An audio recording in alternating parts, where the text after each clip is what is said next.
ინტოქსიკაციის 7 ეტაპი და რატომ დეტოქსი ჩემი დღევანდელი პირდაპირ ეთერის თემა იყო.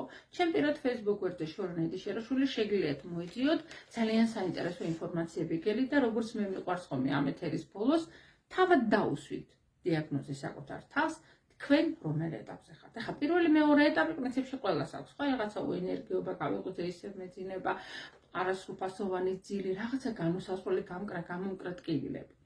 მესამე ეტაპი ეს არის კლასიკურ ენაზე ალერგია რო ქვია და როგორც ნუტრიციოლოგი გეტყვით ამას გამორეცხვის ეტაპი ქვია. მეოთხე ეტაპზე ეს უკვე დაკაფსულირება მიდის, ხო, კისტები, ფიბრომები, მიომები, ხო, სხვა კვანძები. მეხუთე ეტაპზე უკვე შემართებელ ქსოვილში წავიდა, ანუ ტკივილები ძვალსახსოვნის სისტემაში მაგალითად. მეექვსე ეტაპზე წავიდა გუსტავთა სისტემაში, ნერვულ სისტემაში, ანუ ანევრიზმები, ინფარქტები, ინსულტები, გაფანტული სკლეროზი, დემენცია და ასე შემდეგ და მეშვიდე ეს უკვე სიმსივნეა, როცა ყოველგვარი წესრიგი ორგანიზმში მოღებულია.